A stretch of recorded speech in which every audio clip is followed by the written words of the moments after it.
Hi, I'm Brandon Ferguson, and welcome to Preeminent Customer Experience Huddle number 25.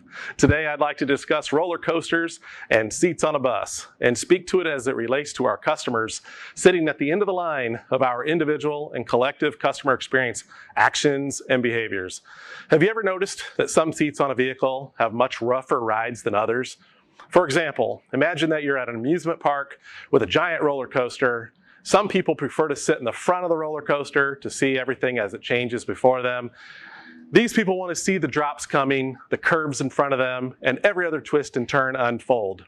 They find the view from the front seat exhilarating. Others like to ride in the back of the roller coaster because they know that they will constantly be whipped around.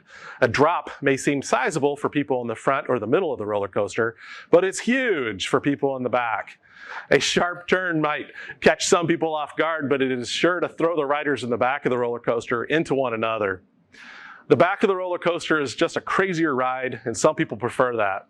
The same is true for the back seats of other vehicles. A school bus, for example, is a great example. Think about what happens in the back of the bus when it encounters a speed bump. When people in the front of the bus feel a bit of a bounce, those in the rear seats nearly hit their heads on the roof of the vehicle. My middle school bus driver, Dick Wells, was a speed demon. I lived out in the country, and he took those narrow roads across narrow, rickety bridges, along steep drops down to the Big Blue River, like he was qualifying for the Indy 500. I like going fast, but sitting in the back of the bus number 1 with Mr. Wells at the wheel was terrifying. What does all this have to do with our efforts to create a preeminent customer experience? Well, much like the riders in the back of a roller coaster or those sitting in the back of a bus, our customers often find themselves in a similar situation. But in this case, it's not a place any of our customers want to be. When we make customers wait for us to call back, put them on hold while they're in the middle of their work, or cause them to stop activities on their end, we are taking them on a crazy back of the vehicle ride as well. And in this case, the back is unfavorable, very unfavorable.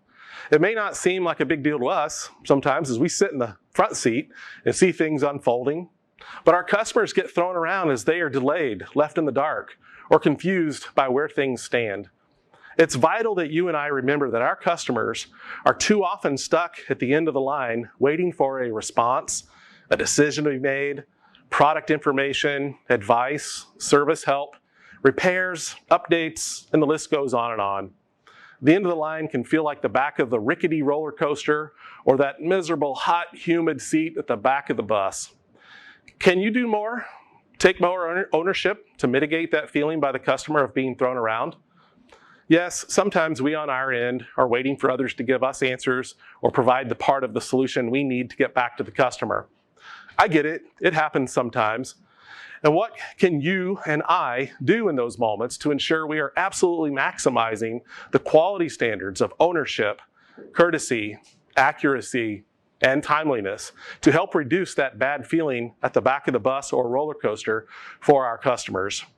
There is, in most cases, an opportunity to squeeze more out of the customer experience for our customers. Are you looking for it?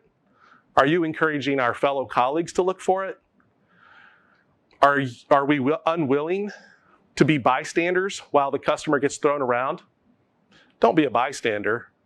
Have you gotten unreasonable for the customer?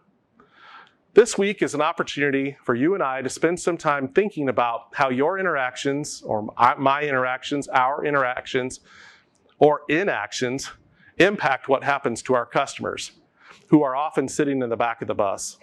This analogy applies to customers who buy our products, services, and solutions, as well as the customer who sits right next to you, is an E&H employee or that of a rep company.